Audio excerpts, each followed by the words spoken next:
Late at night, the city never really slept, its streets hummed with distant traffic, flashing billboards, and the cold wind that wandered like a restless ghost through alleys and broken corners people pretended not to see.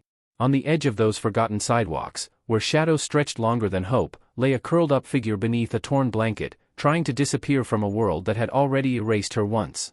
That woman was Elena Ward, homeless, exhausted, and invisible to everyone except misfortune. Life hadn't always been this cruel. There was a time she had a home, a warm bed, a father who used to braid her hair and a mother who tucked her in with lullabies. But fate didn't just knock on her door, it blew it off its hinges. First the accident that took her parents. Then the debts. Then the so-called relatives who vanished when she needed them most. The world moved on without her, and the streets became the only place left that didn't ask questions. Elena pulled her blanket tighter, pressing it against her shoulders to stop her shivering. She hadn't eaten a real meal in 2 days, and her breath fogged in the cold as she stared at the street lamps. She told herself she would survive one more night. Just one more.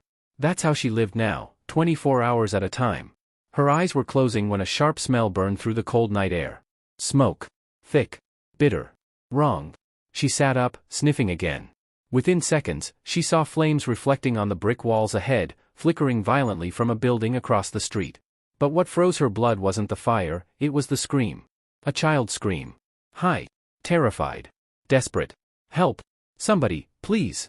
Elena shot up, heart punching her ribs. She looked around. Cars kept driving. Windows stayed shut. People were staring, but no one was moving. And in that moment, Elena realized something. The world ignored pain the same way it ignored her. But she couldn't ignore that voice. Without another thought, she sprinted toward the burning building. Smoke poured out of the windows as orange flames chewed through the curtains. "There's someone inside," she shouted at 2 nearby men who only backed away in fear. "The fire department is coming," one yelled. "Just wait. Wait." Elena's mind flashed to her childhood, her mother's voice, soft and warm. "When someone needs you, you don't wait. You act." So she ran straight through the broken front door and into the darkness of the burning home, shielding her face from the heat. The roar of the fire was deafening. "Where are you?" she yelled, coughing through smoke. A tiny voice answered, "Here. I'm here." She followed the sound to a corner of the living room where a small boy, no older than 6, was trapped beneath a fallen wooden beam. Tears streaked his ash-covered cheeks. "It hurts, please don't leave me." Hey, I'm right here," Elena said, dropping to her knees. "I'm not going anywhere." She tried lifting the beam. It wouldn't move. Flames crackled behind her, growing louder, closer. She squeezed her eyes shut and pushed with everything she had. Her muscles screamed, her hands shook, and for a moment she thought she would fail, but then the beam shifted just enough. The boy crawled free and wrapped his trembling arms around her neck. The ceiling groaned above them. They didn't have minutes. They had seconds. "Close your eyes and hold on," she whispered, lifting him. He buried his face into her shoulder as she ran through the burning doorway, shielding him with her own body. A flaming support beam collapsed behind them, missing her by inches. With one final push, she burst through the front door and stumbled onto the pavement outside, collapsing to her knees as the boy gasped for air. People rushed forward. Sirens wailed in the distance. The boy's mother cried, hugging her child and thanking Elena through sobs. But before anyone could ask her name, before anyone could notice the burns on her hands or the tears she hid by looking away, Elena slipped back into the alley, disappearing as quietly as she had arrived. No applause. No spotlight. No hero. Just a homeless woman returning to the shadows with smoke in her lungs and pain in her hands, but also with something she hadn't felt in years, purpose. That night she fell asleep against a cold wall, her hands blistered and her throat raw, but her heart was warm for the first time in forever.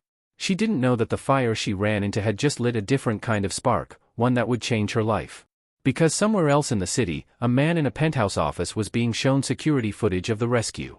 A man with power, influence, and a past tied to the very street Elena slept on. A man who never forgot a debt. A man who would come looking for her. And when he found her, nothing in her life would ever be the same. Morning sunlight slid over the city like a golden tide, but it never reached the places Elena slept. She woke to the sound of clattering trash bins and distant traffic, wincing as pain tore through her burned palms. Her hands were blistered, swollen, and tender to the touch. Still, she pulled the blanket around herself and forced her body upright.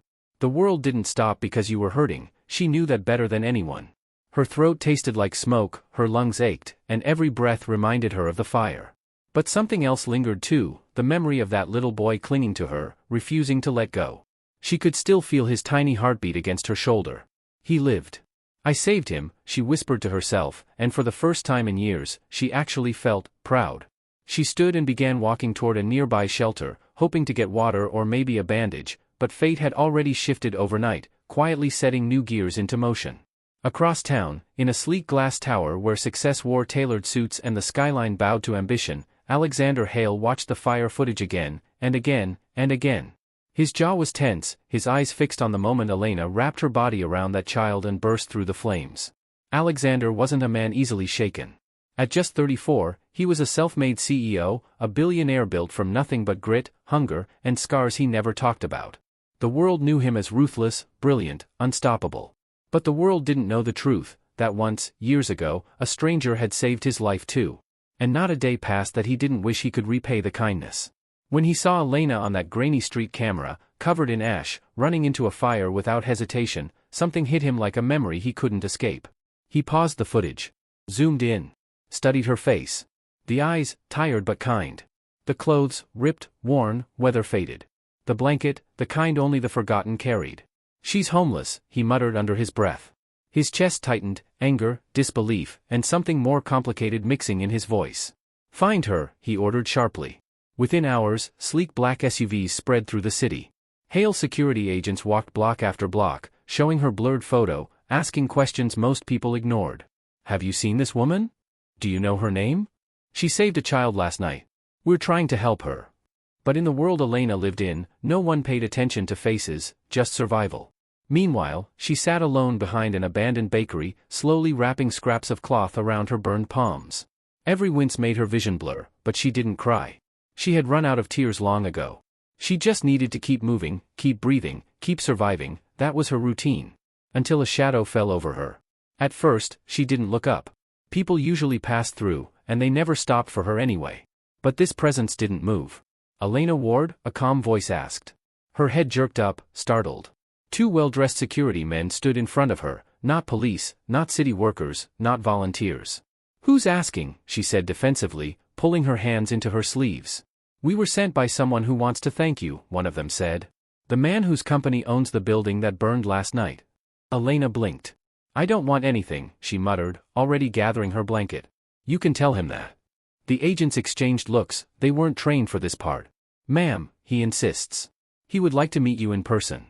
"No," she snapped. "People don't meet people like me." She pushed past them, trying to leave, but her knees buckled. The pain in her hands and the hunger in her stomach made her stumble, and before she hit the ground, one guard caught her. "You need medical attention," he said firmly. "Just let us help." She wanted to refuse. She wanted to run. But her body had reached its limit. When she finally nodded, it wasn't trust, it was exhaustion. They led her to a sleek black SUV. She had never sat in a car that clean, that warm, that silent. Her reflection in the window startled her, ash-streaked skin, messy hair, hollow eyes. "Is this really me?" she thought. As the city rolled by, she wondered why a billionaire cared at all. What did he want? Gratitude? Publicity? A story for his social media? She curled into herself and looked away. High above the skyline, in a penthouse office wrapped in glass and marble, Alexander waited. When the elevator doors finally opened and he saw her step in, small, tired, carrying years of pain on her shoulders, he stood slowly. Elena lifted her eyes, expecting arrogance, ego, or the cold superiority rich men wore like perfume. But instead, she found something she didn't expect in his gaze: respect. Real respect.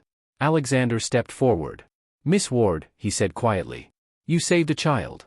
You saved a life. I owe you a debt I intend to repay." Elena didn't answer. She just stared at him, confused, guarded, and overwhelmed.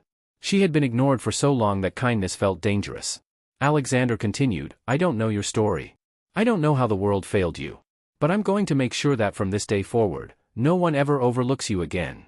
And for the first time in years, Elena felt something she thought was dead in her: hope. Elena didn't know what to do with the silence between them. She stood just inside the luxury office, afraid to step forward, afraid to step back, afraid that any moment someone would realize she didn't belong in a place like this and throw her back onto the streets where she fit.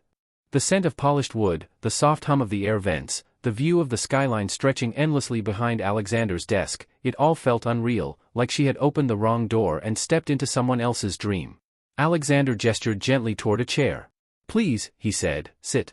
She hesitated, then walked slowly forward and lowered herself into the seat, her burned palms resting awkwardly in her lap. Alexander sat across from her but didn't crowd her with fake sympathy or empty chatter.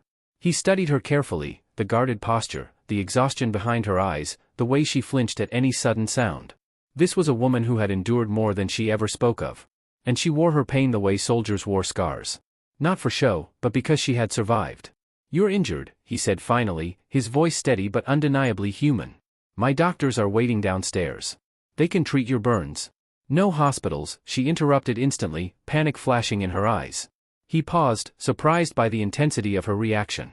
All right, he said softly, adapting immediately. Private doctors. Here. No paperwork. No questions you don't want to answer. She swallowed, her shoulders loosening a fraction. That concession, that simple respect, meant more than he realized. Why are you doing this? She whispered. I saved a boy. That's it. People save people every day and no billionaire hunts them down to say thank you. Alexander leaned back slowly, exhaling. You're wrong, he said. People don't save people every day. He stood and walked toward the massive window, his reflection overlapping the skyline. Most people turn away. Most people wait for someone else. Most people freeze. You didn't. He looked back at her. That matters. Elena didn't respond. Compliments didn't sit comfortably on her shoulders anymore. Hope felt like something with sharp edges. He continued, quieter this time, there's something else I should tell you. That boy you saved, his name is Noah. His father is one of my closest friends. Last night, I almost lost him. And if that had happened, his voice thinned, words trailing off into a silence heavy with unspoken weight.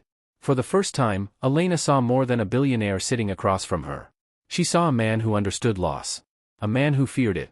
A man who wasn't as unbreakable as the world believed. So yes, he finished, I am going to help you. Not out of charity. Not out of pity. But because you deserve more than the life the world handed you. Elena's throat tightened. She looked away, eyes burning with a different kind of sting now. She wasn't used to being seen. Not like this. Not without judgment. Not without disgust. Before she could speak, a knock sounded at the door. A woman in a sleek suit leaned in. Sir, the press is requesting a statement about the fire. They want to know if your company will be addressing it. Alexander's jaw tensed. Not yet. The woman nodded and stepped out. Elena felt her pulse spike. Press, she repeated. Are you planning to turn me into some news story? Homeless hero saves rich man's friend? I don't want cameras. I don't want reporters. I don't want. You won't have to face any of them, he cut in, tone firm. I'm not exposing you to the world. I'm protecting you from it. She blinked, caught off guard by how quickly he understood her fear. Alexander stepped closer, voice calm and deliberate, but I need you to trust me. At least a little. She wanted to say no. She wanted to walk out before this turned into another disappointment. Life had trained her to expect betrayal after every kindness. But then she remembered the fire. The boy. The way nobody else moved. And the way Alexander looked at her now, not as a problem, not as a charity case, not as trash, but as a person. Slowly, painfully, she nodded. Okay, she whispered. Alexander offered a small, sincere half-smile and tapped a button on his desk phone. Bring the medical team up. Then he turned back to her. And Elena, after your injuries are treated and you've had a real meal? I'd like to offer you a place to stay. A safe one. Not a shelter. Not a street corner. A room. A door that locks. A bed. Your own space. No conditions. Elena froze. A place to stay. A door that locks. A bed. She hadn't had those in years. Her voice shook, barely audible. Why would you give that to me? Alexander held her gaze. Because sometimes, he said, the people who've fallen the hardest are the ones who deserve a chance the most. For the first time in a very long time, Elena felt something warm break through the cold that lived in her chest. Not trust yet. Not faith. But the beginning of possibility. And she didn't know it, not yet, but this offer, this moment, this single choice to say yes would lead her down a path filled with truths, storms, memories she tried to bury, and a connection to Alexander that neither of them saw coming. A connection that would change not just her life, but his.